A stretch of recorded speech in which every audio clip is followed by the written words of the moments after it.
Hello everyone, welcome to my YouTube channel mindful miles with RV. और आज हम बात करेंगे कि कैसे हम बिना किसी इडली मेकर या सांचे के बिल्कुल प्रॉपर सॉफ्ट और परफेक्ट ऑथेंटिक इडली बना सकते हैं, वो भी अपने घर के किचन के नॉर्मल बर्तनों के साथ। तो जैसा कि आप देख सकते हो, मैंने ऑलरेडी बैटर तैयार करके रखा था और अब इस बैटर में मैं 1 पिंच नमक डालूंगी। मैंने इसमें किसी भी इनो या खाने के सोडे का इस्तेमाल नहीं किया है। और अब इसकी कंसिस्टेंसी को प्रॉपर करने के लिए मैं इसमें थोड़ा सा पानी डाल रही हूँ, क्योंकि इडली बनाने के लिए जो उसकी कंसिस्टेंसी होती है वो थिक होती है। लेकिन अगर आप इसी बैटर का डोसा बनाना चाहते हैं तो आपको उसको थोड़ा और पतला करना होगा। तो चूंकि हम आज इडली बना रहे हैं, इसलिए मैंने इसकी कंसिस्टेंसी को थिक ही रखा है।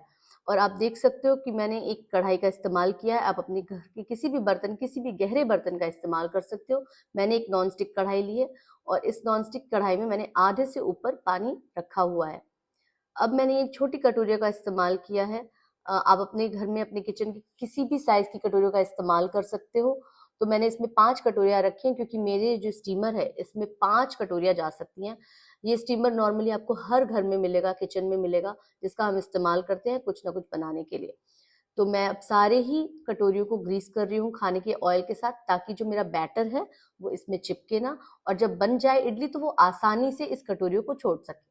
अब मैंने गैस ऑन कर दिया है और अब मैं इसमें धीरे धीरे एक एक करके इडली का बैटर आधे से थोड़ा ऊपर डालूंगी, क्योंकि इडली जो है वो फूलती है। तो उसको फूलने के लिए आपको थोड़ा उसको जगह देना होगा। इसलिए आप भी ये ध्यान रखें कि अपनी कटोरी में आधे से थोड़ा ही ऊपर बैटर फिल करें। अब मैं सारी ही कटोरियों को देखिए फिल कर रही हूँ। और जब सारी कटोरियां फिल हो जाएंगी और जो मैंने पानी रखा है कढ़ाई में, जब वो अच्छे से बॉयल होने लगे, उसमें स्टीम आने लगे, तब मैं उसको स्टीमर को उस कढ़ाई के ऊपर एडजस्ट कर दूंगी। तो मैंने अपनी सारी ही कटोरियां देखिए फिल कर रखी है और अब मैं अपने स्टीमर को उस कढ़ाई के ऊपर रखूंगी। आप इस बात का ध्यान दें कि आप उतनी ही कटोरियों का इस्तेमाल करें जो आपकी स्टीमर में प्रॉपरली एडजस्ट हो जाए। इसलिए मैंने भी देखिए यहाँ पे 5 कटोरियों का इस्तेमाल किया है, क्योंकि मेरी कटोरियां तो छोटी हैं।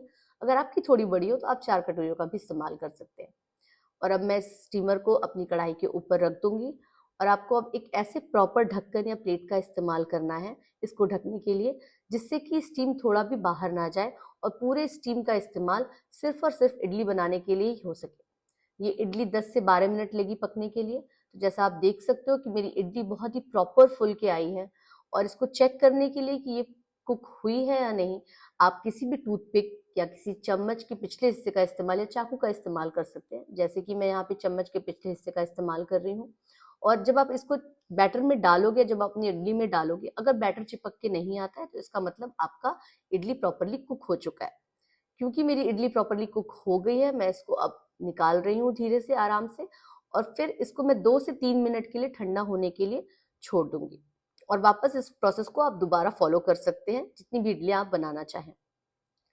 2 से 3 मिनट छोड़ने के बाद आपको चाकू या चम्मच के पिछले हिस्से का इस्तेमाल करके धीरे धीरे बड़े ही आराम से इसको निकालना है। क्योंकि ये बहुत ही नाजुक है तो आपको निकालने से पहले थोड़ा ध्यान देने की जरूरत है। मैं इसमें पिछले हिस्से का इस्तेमाल कर रही हूँ चम्मच के, और इनको कॉर्नर से निकालते हुए इंटरनली निकाल रही हूँ, ताकि ये आसानी से निकल जाए। और चूंकि हमने इसमें ऑलरेडी ऑयल का ग्रीस किया हुआ था, तो इनको निकलने में ज्यादा मुश्किल नहीं आएगी। तो जैसा कि आप देख सकते हो, मेरी जो इडली है वो बहुत ही प्रॉपरली फुल के आई, बहुत ही स्पॉन्जी हुई है। इसी तरह मैं अपनी सारी इडलियों को निकाल लूंगी। तो आप भी जान सकते हैं कि कैसे आप बहुत ही आसानी से बिना किसी इडली मेकर या स्टैंड का इस्तेमाल किए हुए भी अपने घर के नॉर्मल बर्तनों से किसी भी एक गहरे बर्तन का इस्तेमाल करें, और किसी भी एक स्टील के या एल्युमिनियम के स्टीमर का इस्तेमाल करें जिसमें पोर्स हो, जिससे कि स्टीम बाहर आ सके। उसका इस्तेमाल करके इडली आप कभी भी बना सकते हैं और इंजॉय कर सकते हैं। अगर आपको मेरी ये वीडियो अच्छी लगी हो तो लाइक करें, शेयर करें, कमेंट करें और सब्सक्राइब करें मेरे इस चैनल को, ताकि मैं आपके लिए आसानी से बनने वाली रेसिपीज लेके आ सकूं।